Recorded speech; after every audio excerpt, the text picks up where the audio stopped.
हमारा समाज अच्छा हो, हमारा प्रदेश अच्छा हो, हमारा देश अच्छा हो। इन्हीं सब शब्दों के साथ अपने इस वीर गति प्राप्त शहीद शुभम मौर्य को सत बार नमन करते हुए अपनी वाणी को विराएंगे।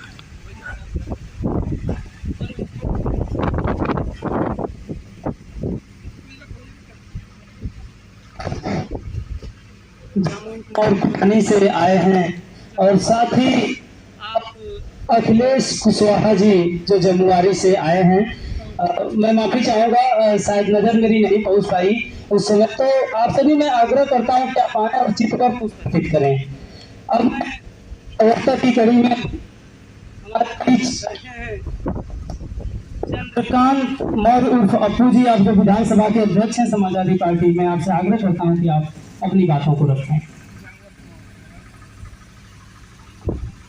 मैं हार्दिक स्वागत एवं वंदन करता हूं। सबसे पहले मैं शुभम मौर्य के चरणों में श्रद्धा सुमन अर्पित करता हूं। इस मंच पर बैठे हुए गाजीपुर कोई गंभीर कोई मुद्दा नहीं था, कोई जमीनी लड़ाई नहीं थी, कोई राजनीतिक लड़ाई नहीं थी, कोई प्रॉपर्टी की बात नहीं थी, कोई बहुत उस तरह का मैटर नहीं था और किसी चीज का हल हत्या होता नहीं है। आज जो ये हत्या हुआ है साथियों, ये सोचने की बात है, बहुत गंभीर मुद्दा है। आदरणीय सीताराम कुशवाहा जी इस पर चर्चा किए हैं। आज का युवा किस तरफ जा रहा है, इस पर हम लोगों को गंभीर चिंतन और मंथन करना पड़ेगा। मात्र 8-9 हजार रुपये के लिए और उसको बुलाकर हत्या कर दिया जाए। ये भी लड़का अभी बाहर से आया था। एक बहुत सोचने वाली बात है। कोई हत्या का कारण नहीं था, कोई मान सम्मान आन बान की बात नहीं थी, कोई जात जात की लड़ाई नहीं थी और मात्र छोटी सी एक 9 हजार रुपये के लिए हत्या हो जाती है। ये बहुत गंभीर मैटर है। आज ऐसे ही समाज, ऐसे ही युवा पीढ़ी हम लोगों की भटकाव की तरफ जाएगी। आने वाले समय में किसका हत्या हो जाएगा, कब किसका नंबर आ जाएगा, कौन जानता है। हम लोगों के युवा शिक्षा से दूर हो रहे हैं। मीटर से मोटरसाइकिल से आए हैं, कई जगह रुक रुक कर कैसे आए हैं। आने लायक माहौल नहीं था, घर से निकलने लायक नहीं। लेकिन जो लोग आए हैं, मैं आप सभी लोगों का आभार प्रकट करता हूं, धन्यवाद देता हूं कि जो इतने तपन में आकर के आज शुभम मौर्य से करे निष्काम हो अर्पित, जला दे रावणी लंका वही हनुमान होता है, जला दे ज्ञान की ज्योति तो वही विद्वान होता है। उसको आप नहीं मानते हैं, आप उसकी गिरफ्तारी कराते, विवेचना करते, विवेचना में जैसा आपको समझ नहीं आता वैसा करते। लेकिन यह भ्रष्टतम सरकार के चलते इस तरह की हत्याएं, इस तरह का अपराध हो रहा है। साथियों, महज 9 हजार रुपए के लिए अपराध क्यों? क्या हो गया है इस समाज को? तो इसके लिए जिम्मेदार एकमात्र शिक्षित पर शिक्षा की बात लोग कर रहे थे। शिक्षा की इच्छा बनाना हृदय में जीवन को जीना सिखाती है शिक्षा। शिक्षा बिना मानव होता है दानव, दानव से मानव बनाती है शिक्षा। शिक्षा समाज की है पहली कड़ी, हर घड़ी ज्योति निर्मल जलाती है शिक्षा। साथियों, शिक्षित बनिए, लेकिन कौन सा शिक्षा लेंगे? जो शासन के तरफ से आपके सामने शिक्षा आ रहा है, जो विद्यालयों का कायाकल्प हो रहा है, विद्यार्थियों का नहीं, वही शिक्षा में आप ग्रहण करेंगे। तो इसके लिए हमारा एक भाई लाल बहादुर साथी ने साफ साफ कहा कि आप संगठित होइए। जब तक संगठित नहीं होंगे तब तक आपको न्याय नहीं मिलेगा। संगठित होना पड़ेगा। जैसे आसमान से बादल की से बूंदें गिरती हैं, तो बूंदें एक एक बूंद के रूप में होती हैं, लेकिन वही बूंदें जब इकट्ठा होती हैं एक धारा बन जाती है। और कई धाराएं जब इकट्ठा होती हैं तो निश्चित रूप से छोटी नदियां बन जाती हैं, कई छोटी नदियां जब इकट्ठा होती हैं तो अथाह समुद्र बन जाता है। इसी तरह से इस समाज के सारे लोगों को एक एक करके इकट्ठा होना पड़ेगा, एक साथ मरने जीने की कसम खाना पड़ेगा, यह तय करना पड़ेगा कि हम किसी को मारेंगे नहीं लेकिन मारेंगे भी नहीं। इसी हौसला के साथ आपको लड़ना पड़ेगा। साथियों, नहीं मिला तो आगे इसके लिए चाहे हमें जो कुछ करना पड़े इस सरकार और इन अधिकारियों के खिलाफ हम करेंगे, हम अपने अधिकार के लिए लड़ेंगे। अभी वक्ताओं ने जो अपनी बातों को कहा, मैं उनसे अपनी बातों को जोड़ते हुए आगे से ऐसी घटनाएं समाज में ना हो, इसके लिए साथियों हमें अपने समाज के लिए संगठित, समर्पित और शिक्षित होना पड़ेगा। निश्चित रूप से हमें एक दूसरे का सहयोग करना चाहिए, हमें अपने ताकत का भी एहसास कराना चाहिए, अन्यथा ऐसी घटनाएं हमारे समाज में होती रहेगी। से हमारे समाज की हत्याएं होती रहेगी तो हम लोग हाथ पर हाथ धर करके बैठे रहेंगे। हम लोगों को इस पर गहन विचार करना पड़ेगा। अभी भी तो अतरौलिया में हमारे ही समाज के 2 हत्याएं, 2 मर्डर हुआ है, उसमें भी हत्यारे फरार है। अभी तक शासन प्रशासन ने कुछ नहीं किया।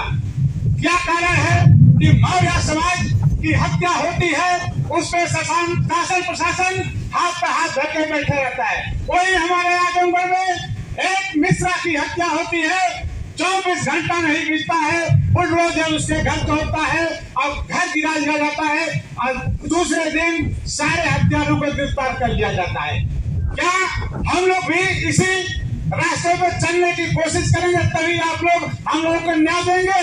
अरे आप लोगों को हम लोग बताना चाहते हैं, यह मौर्य समाज का धैर्य बहुत ही धैर्य से काम लेते हैं। जिस दिन यह मौर्य समाज जाग जाएगा, आज उसे न्याय जो आप लोग नहीं दिला पा रहे हैं, उसे न्याय देने का हक पूरे मौर्य समाज को आता है। आप नहीं समझते हैं यह मौर्य समाज है जो 16 साल का अखंड भारत का नेतृत्व किया है, अखंड भारत काम करके आज ईरान तक कब्जा किया था। उस खानदान के, उस खून के हम लोग हैं। अगर हम लोग का धैर्य टूट जाएगा तो आजमगढ़ में लगभग 3 लाख की मौर्य समाज की जनसंख्या है। जिस दिन यह जनसंख्या उमड़ेगा तो लखनऊ से लेकर आजमगढ़ हिल जाएगा। इसलिए मैं शासन लोगों को चेतावनी देता हूँ कि आप लोग जितना जल्द इस हत्यारों को पकड़ लेंगे तो उतना ही आप लोगों के लिए ठीक होगा। नहीं तो यह मौर्य समाज चुप नहीं बैठने वाला है। हम लोग जो है बहुत धैर्य से काम करते हैं। अगर आप लोग हम लोगों की परीक्षा मत लें, क्योंकि हत्यारा जो है एक निर्दोष बालक की हत्या किया है जिसका कोई गुनाह नहीं है। मात्र उसने अपनी मजदूरी की मांग किया था। हमें जो है बहुत दुख की बात है, खत्म कराएं तो समझ लीजिए वो लाइन ऑर्डर किस तरीके का करेंगे। साधारण सा सवाल है ना, इस सवाल को समझना पड़ेगा।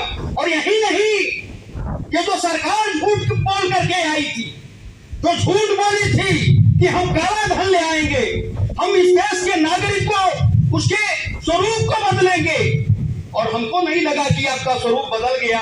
इसलिए ये चिंता का विषय, ये चिंता का विषय है कि ये नई पीढ़ी जो श्रम से जुड़ी है, अपने रोजगार से जुड़ी है, इसके पास रास्ता क्या हो।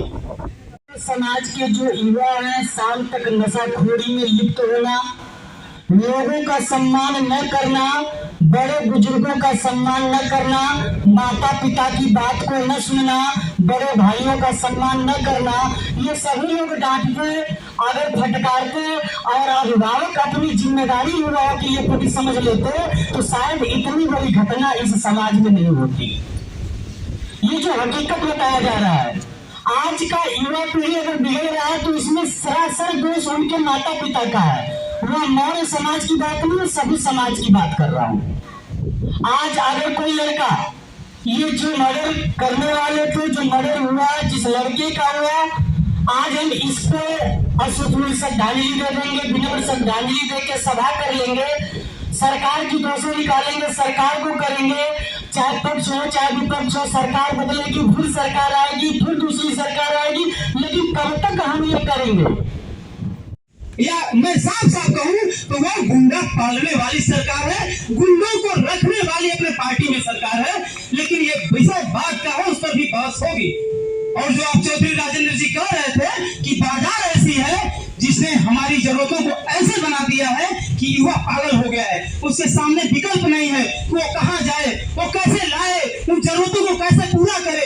आज एमबीबीएस बनने की 20 लाख पर साल फीस है, यानी आपको एक एमबीबीएस अपने घर में पढ़ाना है बच्चे को, 1 करोड़ रुपया रख लीजिए और 5 साल उसको बाहर रखने की व्यवस्था कर लीजिए, 1.5 करोड़ रुपया तब एक डॉक्टर बना पाएंगे। मैं पूछना चाहता हूँ कि जो सरकार सबके साथ और सबके विकास की बात करती थी, आज हम अपने बच्चों को डॉक्टर कैसे बनाएंगे, हम अपने बच्चे को एमबीबीएस कैसे बनाएंगे, इंजीनियर कैसे बनाएंगे?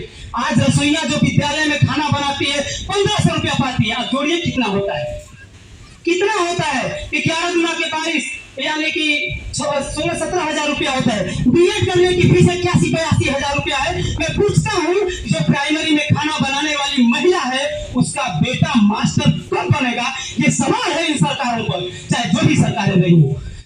घूम रहे हैं, लोगों से धमकियां दिलवा रहे हैं कि अब और हत्या होगी।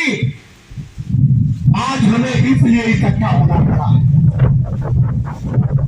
इस परिस्थिति की गंभीरता को इस जिले के कप्तान महोदय, इस थाने के एसओ महोदय इस गंभीरता को समझे और चूंकि समांतरी सभा है, मैं निश्चित कहना चाहता हूं कि एसओ महोदय, यदि इस तरीके का कोई संगठन यहाँ काम कर रहा है जो युवाओं में नशाखोरी अपराध करने की नर्सरी पैदा कर रहा है, तो आप उस पर अवश्य कार्रवाई करें। इन्हीं बातों के साथ में अपने मुझे इसलिए हो रहा है कि मैं इस परिवार से लगातार जुड़ा रहा हूं और ये मेरा छोटा भाई है और हमेशा मेरे सुख दुख में आता जाता रहा। ज्यादा कुछ मैं नहीं कहूंगा क्योंकि इस दुख के घड़ी में मैं पहले दिन से ही जुड़ा हुआ हूँ। 2 बजे की घटना है। मैं आप सबको बस 2 मिनट में कुछ बातें कहना चाहता हूँ और सरकार की और यहाँ की पुलिस की जो मंशा है वो भी बताना चाहता हूँ। हमारे नेतागण हैं, हमारे बड़े गार्जियन हैं, माननीय विधायक जी भी हैं और बड़े समाज के अगुवा करने वाले हमारे गार्जियन स्वरूप यहाँ उपस्थित है। मैं पहले दिन से ही जुड़ा हुआ हूँ। जब यहाँ घटना घटती है, मैं पत्रकार भेजता हूँ। हमारे पत्रकार भाई संजय मिश्रा जी थे, मौके पे मौजूद थे और तमाम फोन से वार्तालाप होती है। यहाँ से डेड बॉडी जाती है, डेड बॉडी अगले दिन आती है, एप्लीकेशन लिखा जाता है, थाने पे मैं मौजूद रहता हूँ। प्रशासन लिफाफोती में पहले दिन से ही जुड़ी हुई है। 5 लोगों को नामजद किया जाता है, 2 की गिरफ्तारी होती है और यहाँ पर न जाने कौन सा गैंग चल रहा है, कौन सा गैंगवार चल रहा है। और यहाँ के वरिष्ठ नागरिक, जिसमें हमारे ब्लॉक प्रमुख से लगाए प्रधान और तमाम समाज सेवी उपस्थित थे, वहाँ थाने पर मौजूद थे, बताते हैं सारी घटनाएं। ये घटनाएं मैं आप सबसे अपील करना चाहता हूँ, निवेदन करना चाहता हूँ। यहाँ सर्व समाज के लोग, मैं मौर्य समाज के साथ साथ यहाँ सर्व समाज के लोग, जितने भी समाज हैं, जितने भी जातियां हैं, जितने भी धर्म है, मैं सबको बताना चाहता हूँ, निवेदन करना चाहता हूँ कि ये घटना जो घटी है वो आज मेरे भाई के साथ घटी है, कल आपके भाई के साथ, आपके पिता के साथ, किसी के साथ भी घट सकती है। मैं उस दिन से अपने ही कंधों पे घर आता हूँ, घर से उस डेड बॉडी को लेकर के घाट तक जाता हूँ, उसको जलाने का काम करता हूँ। उनके भाई चंदन और जो भी छोटे भाई थे, जो उनके विचार, उनकी बुद्धि, मतलब अनसेंसलेस, जो कुछ भी नहीं कर पा रहे थे, न सोच पा रहे थे, न कुछ बोल पा रहे थे, जो जहां गिरा वो वहां गिरा। परिवार आज भी उथल पुथल है, लेकिन अभी तक इस परिवार को न्याय नहीं मिल पाया। मैं पूछना चाहता हूं, जिनकी भी ये सरकार है, कि कहां गए वो बुलडोजर? अब तक तो बुलडोजर पहुंच जाते थे, अब तक तो गिरफ्तारियां हो जाती थी, क्यों नहीं हो पाई? क्या वजह है, क्या रीजन है? और ये रीजन स्पष्ट है, साफ है। ना हम एक है, ना हम संगठित है, ना हम शिक्षित है, ना हम कुछ भी। मैं देखा, मैं जानता भी हूं। मैं परसों थाना अध्यक्ष महोदय के पास बैठा था, माननीय नेताजी। मैं उनसे पूछा, वो कहते हैं कि उसमें 3 नहीं थे। मैं कहा आप कैसे जानते हैं? कहें कि उसमें वो 3 नहीं थे, लोग बता रहे हैं। मैं कहा उसका भाई गवाह है, उसके भाई के सामने गोली मारी जाती है, उसका भाई गवाह है, उसका भाई सब कुछ देखा है, सब जानता। और आप कह रहे हैं कि 3 नहीं थे।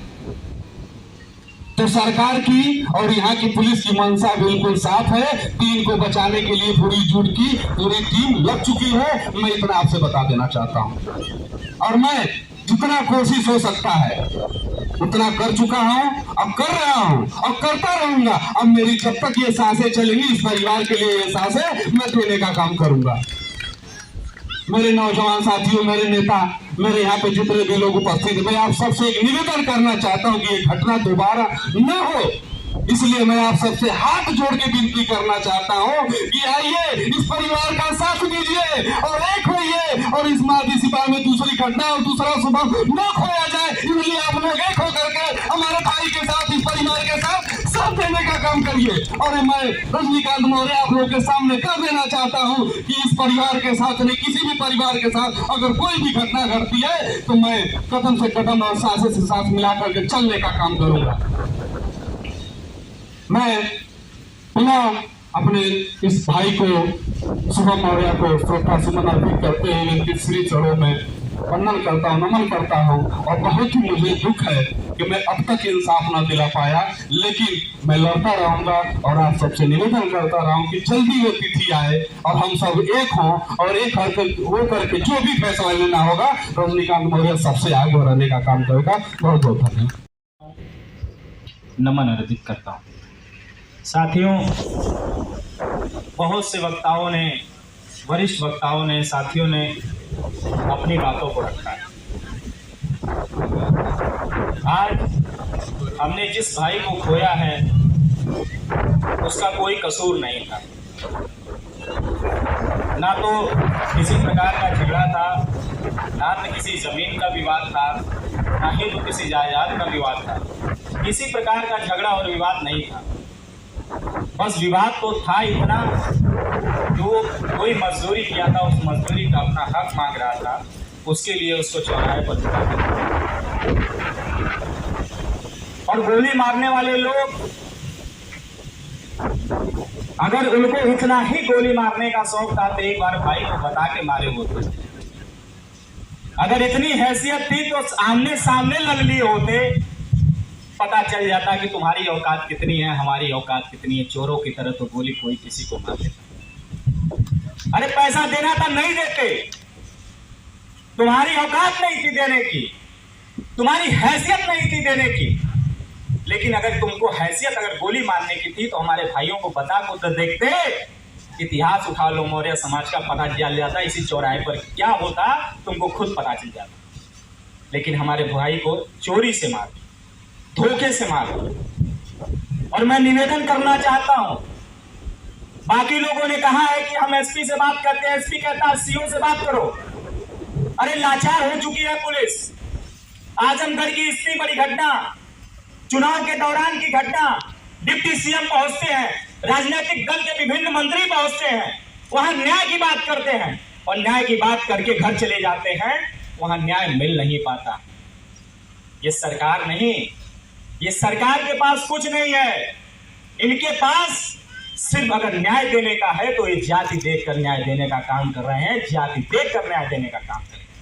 हमारा भाई शुभम मौर्य था, अगर किसी और जाति का होता तो अभी तक उसका, जिसने मारा है, उसका घर गिरा दिया गया होता। इसलिए मैं कहना चाहता हूं, आप सभी सम्मानित लोगों से कहना चाहता हूं, आप जो सामने बैठी है जनता, आपसे कहना चाहता हूं कि वाकई में हमारे भाई ने कहा है कि अगर दूसरा शुभम आप खोना नहीं चाहते, अपने शुभम को खोना नहीं चाहते, तो आइए न्याय दिलवाइए।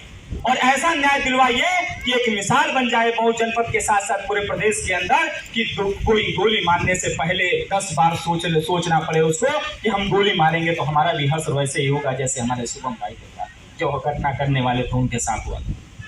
इसलिए मैं निवेदन करना चाहता हूं आप लोगों से कि आइए एक बार और सरकार आप उन अधिकारियों के पास जाइए और दोबारा उनके पास मत जाइए।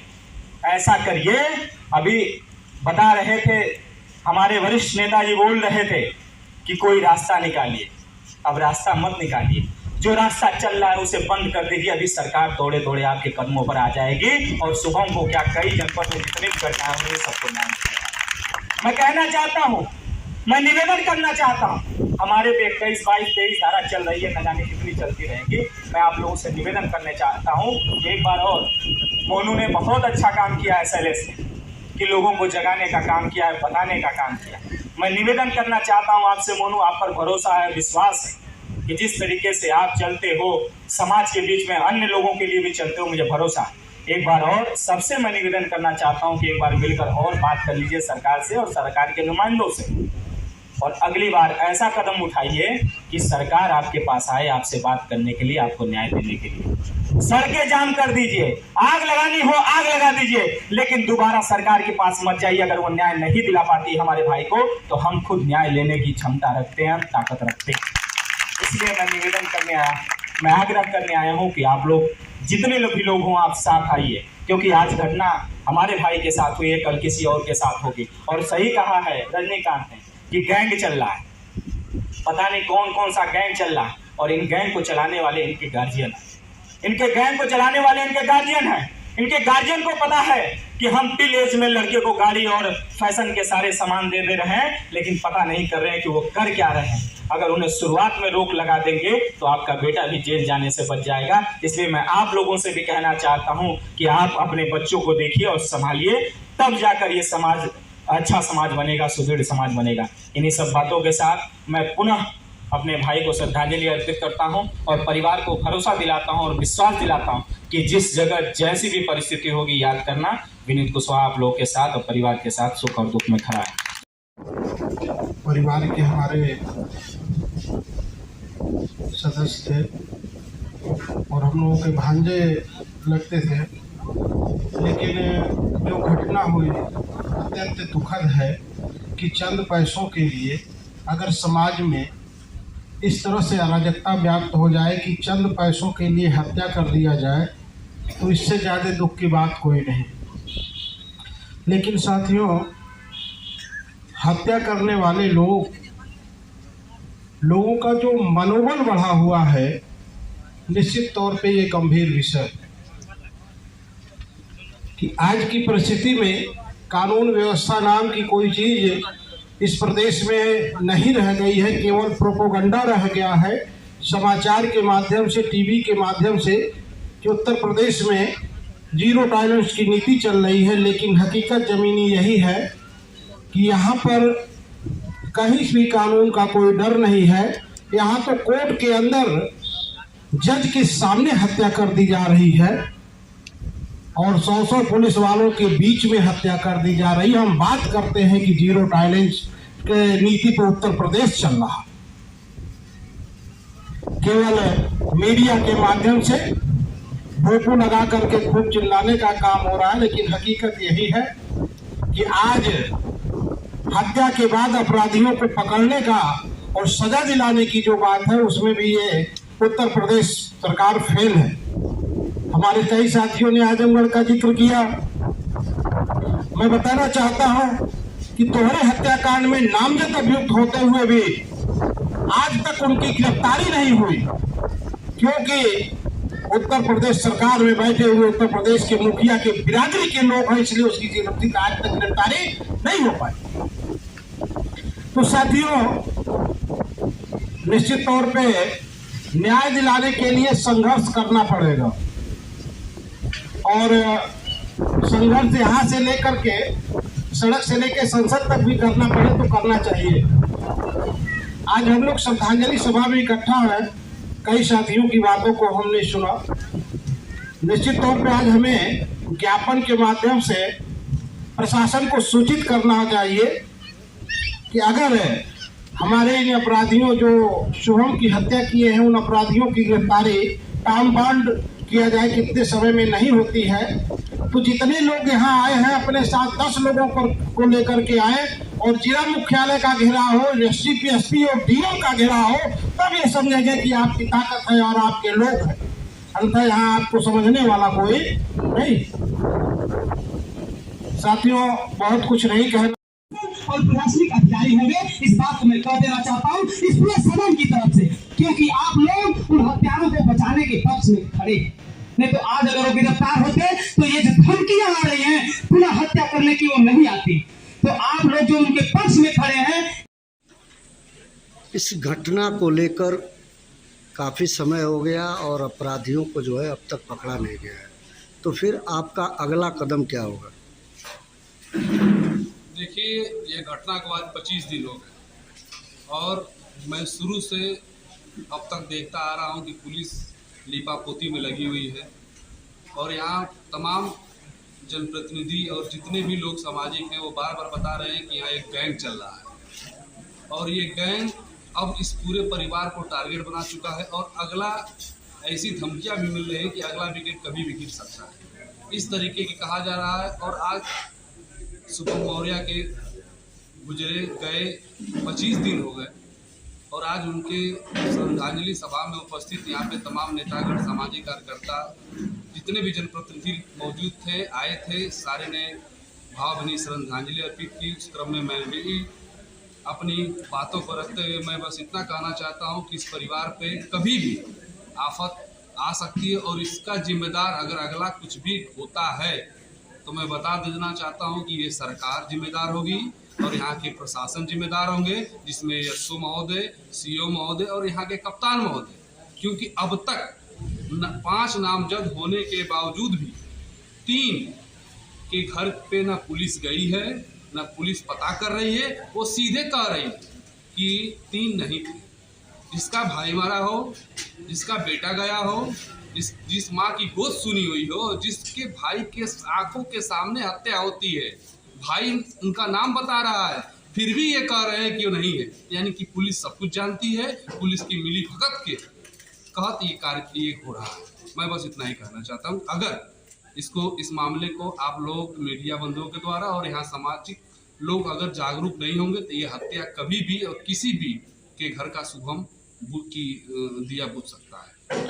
अच्छा, अगला कदम आपका क्या है और क्या करेंगे? देखिए, आज हम लोगों ने डिसाइड किया है कि कल या परसों यहाँ के सिटी मजिस्ट्रेट को ज्ञापन देंगे और 15 दिन के अंदर अगर कुछ नहीं होता है तो अपने साथियों के साथ, अपने समाज के लोगों के साथ या जागरूक समाज के जो भी बंधु हमारे साथ आना चाहते हैं, डीएम साहब के यहाँ या एसपी साहब के यहाँ हम लोग पहुँचेंगे, घेराव करेंगे, अपनी बात को मनवाएंगे और जल्द से जल्द अगर गिरफ्तारी हो जाती है तो कानूनी प्रक्रिया में हम उनका सहयोग देने के लिए तैयार हैं। धन्यवाद।